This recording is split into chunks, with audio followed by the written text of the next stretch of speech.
Between a Thursday evening and a Monday morning, we went from being a startup AMC who has received license to doing a M&A transaction on the weekend, for which the seller compensated us for any potential mark-to-market damage in the portfolio, and we ended up acquiring that company by a Monday morning. I'm a veteran of the market and Chief Investment Officer of UTI Asset Management Company. So Sher Khan was the company that I was one of the lucky people to help co-found at that point of time. We are on top of the world, everything is going brilliantly. We are investing money like crazy into technology, into hiring people, trying to build the brand, right? And then comes along the bust.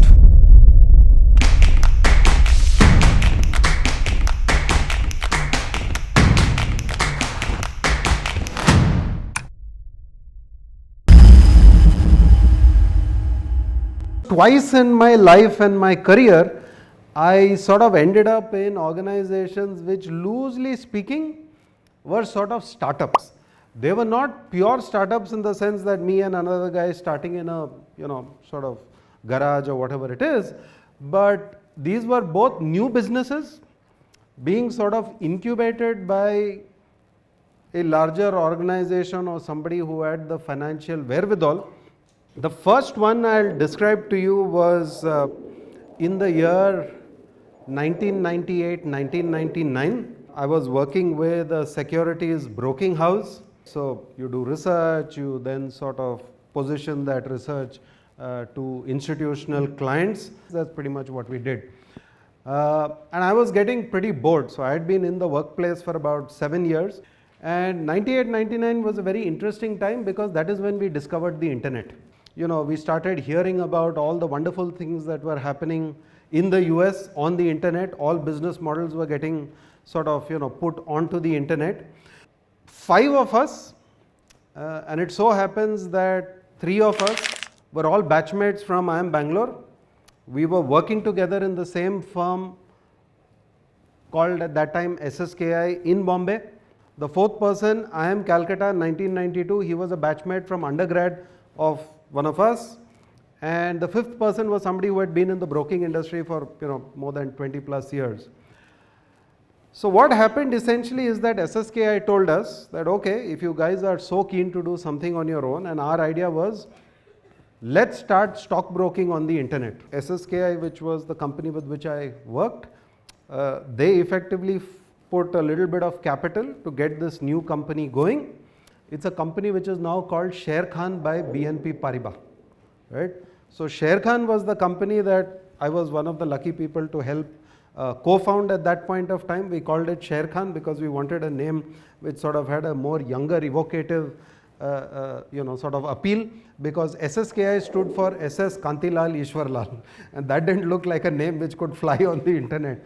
So we said, the Sher Khan is more likely to fly.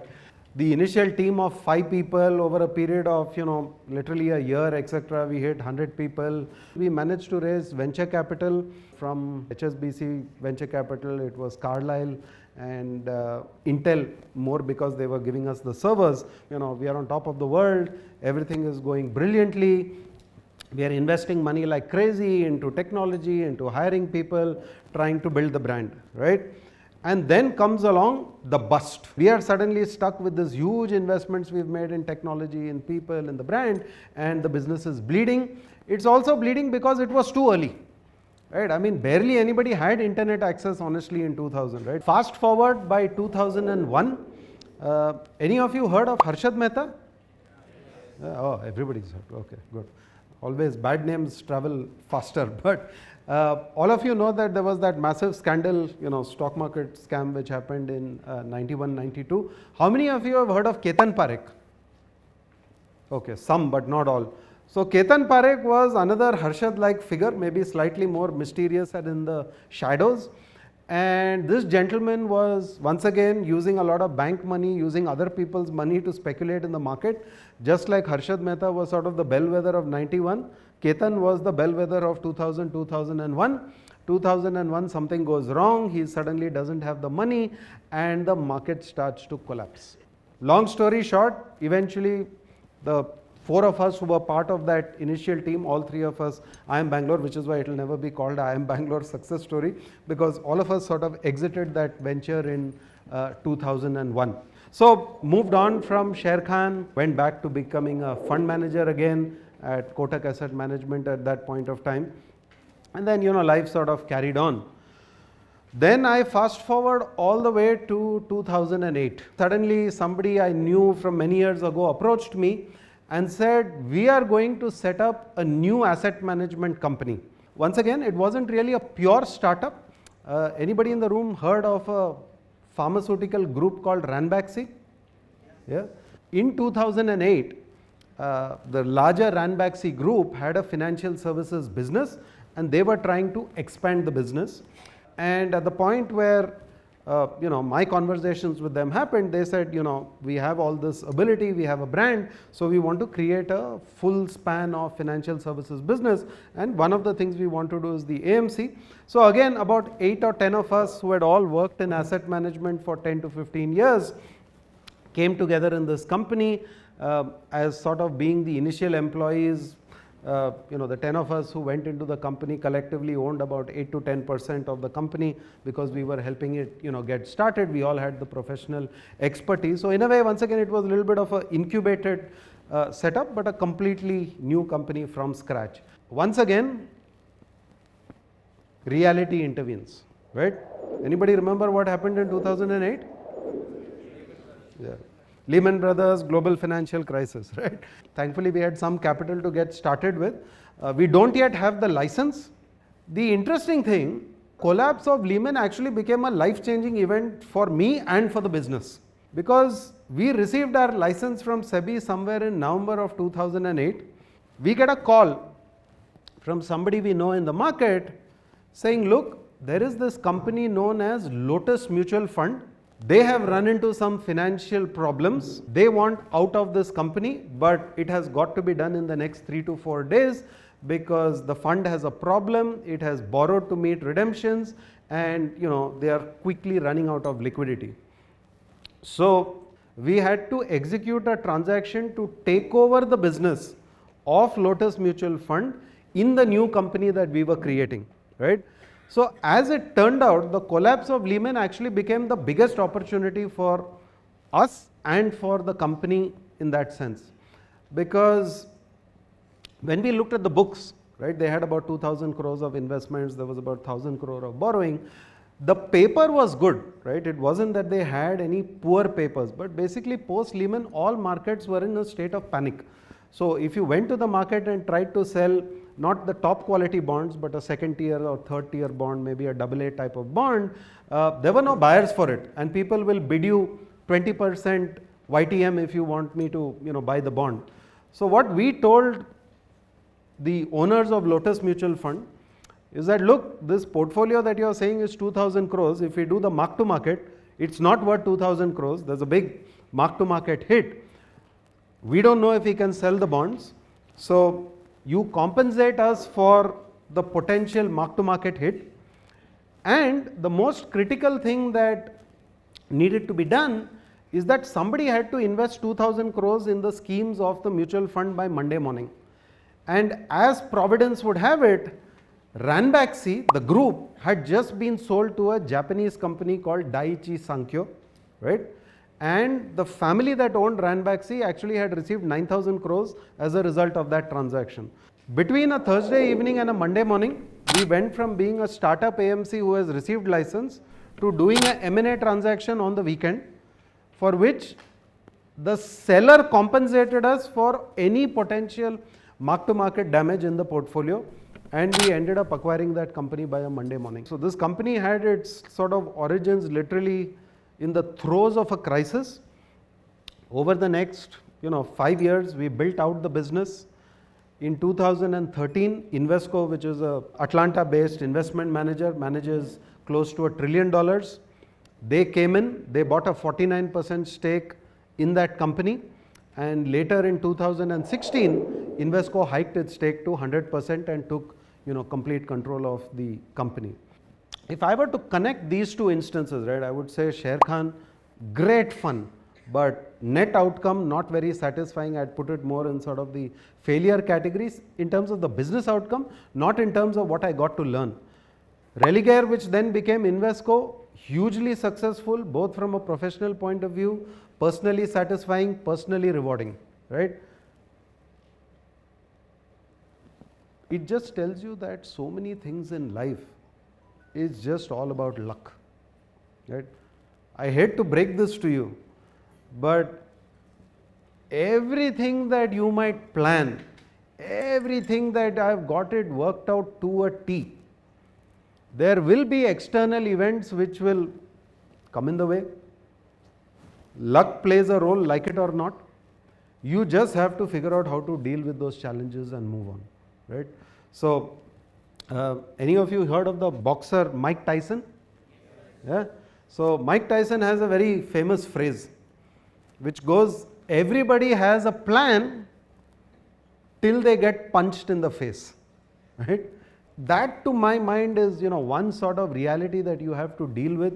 If you're an entrepreneur, external events are going to impact you a lot more than if you're a professional working in a company. You just have to deal with it. You have to be prepared for the fact that sometimes luck will smile at you and sometimes lady luck just doesn't smile at you, right? But you got to just pick yourself up and figure out how do I, move on from this. Few other, sort of points I just wanted to share from my own experience as I went through these sort of intrapreneurship opportunities.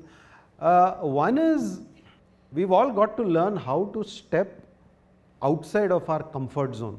The time I was really forced to step outside of my comfort zone is when I passed out of IIM Bangalore. Nothing that I wanted to do involved talking to people or selling anything to anybody. Those I was very clear were not my skills. I sort of thought the ideal job for me would be where I'm happily sitting in a cubicle, not having to interact with anybody and just doing my own thing. When I showed up for work in June 1992 at Kotak Mahindra in Bombay, they basically said, thanks to Harshad Mehta, there are no jobs left in anything to do with investment banking or stock market or investing in Kotak. So what's the only job that they have for me? Go and sell car loans. I mean, it might sound foolish to you, but that was the job I had. I had to go out, meet people and tell them, please take a car loan from me, right? But I am very grateful for that, because if not for that job, which I did for 2 years, I would have never learned to step out of my comfort zone. I would have never had the courage to stand up over here and talk to anybody. But that sales experience of doing hardcore sales, showing up in front of customers, having to talk to a room with an audience, with bosses who supported me every step of the way when I said, I don't know how to do this, and they said, we'll help you, right? So luck is important. People who will support you in your career as bosses and mentors, super important. But step outside your comfort zone. The third point I wanted to make, which I already sort of loosely covered earlier, is all about having good mentors and all about having people who will step up and be your sounding boards through your career. It is very nice to think about, I'm such a genius, and I'm sure each one of you in this room is a genius in your own right? But you will need counsel, you will need guidance. The role of mentors and good bosses in your career will eventually prove invaluable. Please think about this when you embark on your career, be it as an entrepreneur or as a professional. Look for those mentors, look for those people who can be your sounding board, and keep those relationships going. They will be invaluable for the next 20 years, 30 years, 35, 40 years of your career. I've had the opportunity to work at Kotak in 2 different stints for 4 years and then again for about 3 years. And if I were to tell you as an entrepreneur what I can see today with more respect and more understanding of what he did right, I'll just point to a few things. One, he never thought short term, always thought long term. Even in 1992 when I was working with them and it was a tiny company, they always thought long term, that how do we build this business over 3 years, 5 years, 10 years, never looking for shortcuts. The second thing which I think really sort of sets him apart was follow the rules and regulations. Don't overstep boundaries. Don't try to unnecessarily interpret rules and regulations.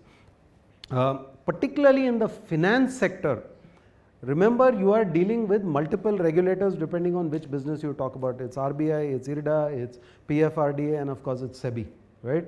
And therefore this was inculcated in that Kotak ethos even 30 years ago, that whatever you do, follow the regulations, don't interpret. You may not like the regulations, wait for them to change, be patient. I would say the third thing which I saw which really sort of set him apart is never enamored by growth for the sake of growth, right? This was one person right through the early days and even today was always clear that I will grow at the rate I want when I can give loans and the credit quality is acceptable to me. Just because somebody else is able to grow 25%, I'm not going to try and outdo him by growing at 30%. I will do business when I think that that business is sensible and I will live within my means, right? In the sense that they never embarked on any new business saying we'll burn money here for 10 years because in year 11 it is going to start making money. Start small, get the economics right and scale gradually. So one final word again, if you're trying to mix finance with startups, my recommendation would be simply because finance involves these regulators, you'll be much better off working in the finance field for a few years, understanding regulatory overlays, and then trying to build a business where you always incorporate this regulatory underway.